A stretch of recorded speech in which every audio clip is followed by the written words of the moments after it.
Përshëndetje, unë që po ju flasë quhem Lovena Boshnjaku, jam 32 vjeqa. Ndjen nga thellësia e zemrës që të ndaj me ju historinë time, pra, sëmundjen që momentalisht po më mundon. Voj nga tumori më shumë se një vit. Brenda vitit jam përballur dhe po përballem me 2 tumore, një në qafën e mitrës dhe tjetër në mrelçi. Do ju tregoj gradualisht se si e zbulova dhe cilat ishin simptomat. Sëmundja shfaq tek unë si ankth. Nuk kisha uri, nuk flija, më merrte fryma dhe po mbysja shumë peshë. Nuk e dashuroj këtyre gjërave. Mendova mos e kisha nga sikleti, nga stresi dhe çdo gjë do kalonte. Mbas 2-3 muajsh kisha çrregullim periodash. Herën e parë më erdhën për 2 javë, pastaj ikën.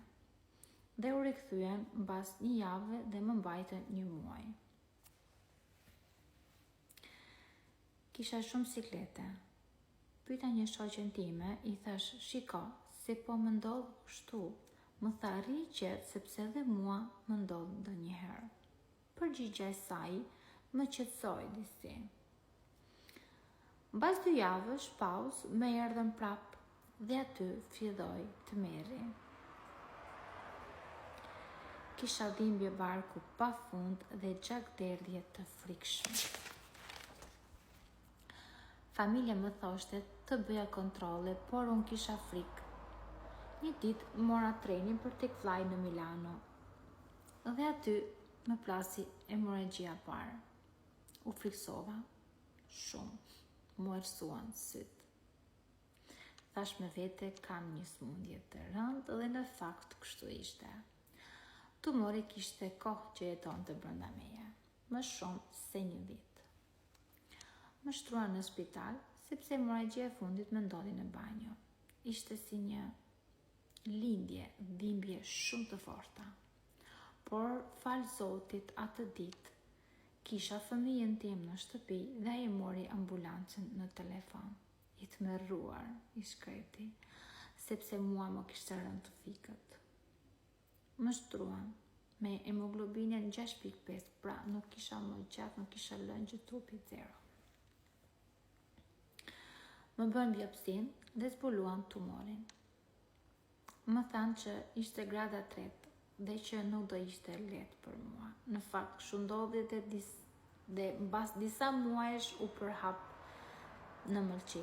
Aktualisht po bëj kemio, me shpresën që do shpëtoj. Më kanë rënë flokët, siç e shihni, dhe nuk ishte lehtë për mua. Por fal familjes dhe fal jush, po e përballoj me lehtësi. Do ju lutesha goca, me këtë video e bëj që t'i bëj thirrje juve më shumë. Son historinë time kam thënë për ditë në për live. Këtë video bëj më shumë për juve që të keni kujdes për veten, të bëni kontrolle, mos e lini veten mbas dore siç e lashun, sepse unë si Rove nuk njifsha pa test, nuk njifsha si lloj gjëje. Thosha mua s'më ndodh asgjë, unë jam e fortë. Dhe u krenarosha nga fakti që nuk shkosha ndonjëherë në spital, thosha, a di se unë s'kam shkuar asnjëherë në spital në bëj asnjë gjë pam. Është gabim. Do të bëjmë kontrolle.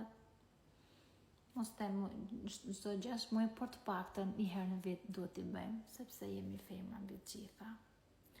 Ju dua shumë edhe faleminderit për çdo gjë. Shpresoj t'ju kem ndihmuar pak me historinë time. Se ndoshta ndodhin edhe ju me këtë lloj situate, që mund të keni çrregullime etj, edhe që shkoni shpejt te doktori. E shkruajta në letër sepse ishte më thjesht për mua, sepse realisht kur flas për sëmundjen time, bllokohem dhe normalisht nuk ndihem mirë. Ju dua shumë edhe ju puth.